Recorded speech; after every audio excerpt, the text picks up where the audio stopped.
morning, Sam. No, it's not clickbait. Yes, I am starting a podcast.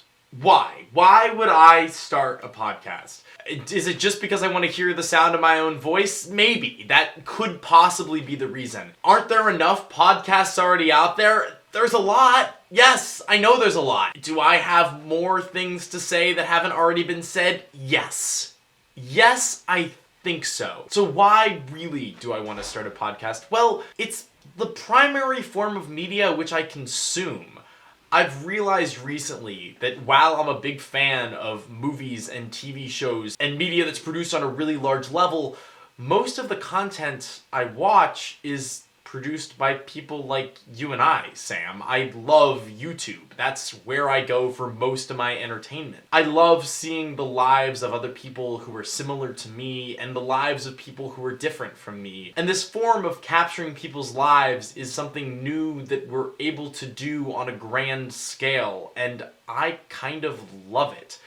I think it's deeply interesting. And so over the course of last summer, I started shooting this podcast. You'll remember some of my Sam and Meshach videos from that period were kind of in this weird space. It was because I was shooting those videos on that podcast set. Now, it's been many months, and I went back and forth about whether I would even release those episodes, but I think that's a really good place to start. Before I came to Denison, I realized that the thing I liked to do most in the world was have conversations with people. And when I got here, I wanted to find people who also liked to talk about art and politics and life and philosophy and neurology and the things that are happening in the world around us at any given moment. Talk about our feelings and our emotions and how to become better people. Still to this day, I think having conversation is my favorite thing ever. So it just made sense to me to start a podcast, to have an excuse to sit down with cool and interesting people who I like and whom I enjoy their company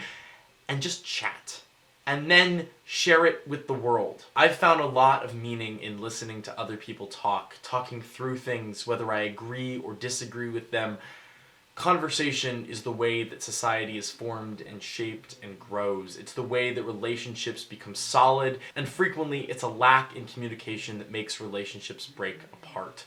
Communication is key and integral and powerful to who we are, and I don't mean that in some grand way that this podcast that I'm making is that, but simply that I love it. I love it a lot. So starting today, I'm releasing the first ever episode of my new podcast. The link to my YouTube channel where it will be posted is in the description for this video, but I want to share with you the opening clip now. Just beware, this was shot over the summer, and my hair is just a tad shorter. Thank you so much for watching. Please consider subscribing to my channel where the podcast will be posted. I'm also trying to get it out on audio everywhere, but these processes take time, and I think the best way for me to go about this is just to start sharing and figure these things out as I go. Schmackers, don't forget to like, comment, and subscribe. And Sam, I'll see you on Thursday.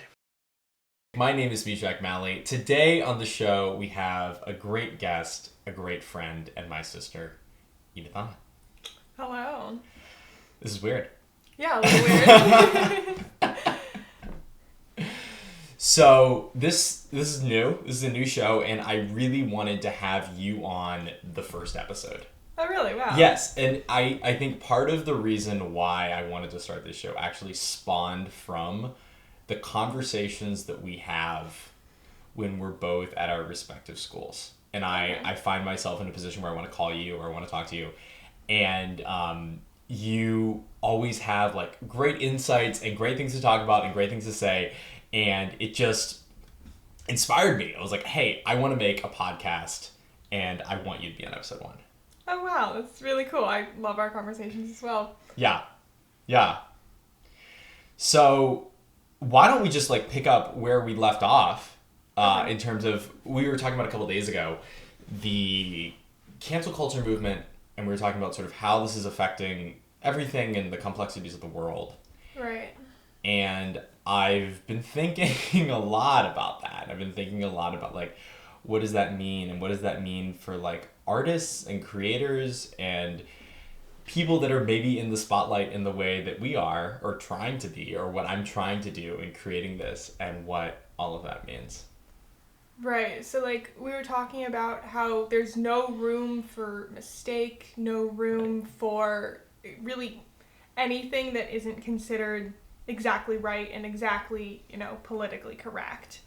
But as artists, we're supposed to be able to go outside of that. Mm-hmm. It's about being able to question everything and, being able to say, I think maybe this doesn't work. And how are you able to question that if you're getting canceled whenever you do it? And you see, so you go to a slightly more liberal school than I do.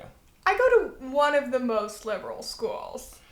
And how do you see the cancel culture movement or the rise of the cancel culture movement or whatever we want to call it, this sort of censorship of viewpoints and ideas? How do you see that manifesting on your campus among your peers? So it's been really, really frustrating for me. I just finished up my first year there, and one of the main things is that there's just no room for anything except for their leftist, socialist kind of viewpoint. Mm-hmm. And whenever there's a slightly more conservative student or something, and in a class, if they say something that the majority of students disagree with, they're immediately shut down. There's just no room for them to have any sort of say whatsoever. Even people who are still really liberal will get shut down for their views if they're even slightly going against what the mainstream of the school does. So there was a post I saw someone post during COVID, and it was about if you don't wear masks, you're a horrible person. Okay. If you don't wear masks, inside, outside, whatever, you have to wear them all the time. If you don't, you're a horrible human, you're killing people, blah, blah, blah. But at the same time, how are you supposed to say that when there's so many things going around about whether or not they're effective and if you should be wearing them indoors or outdoors? There was just no understanding that other people may have different information than you and that their viewpoint is still valid and they're trying to understand what's going on.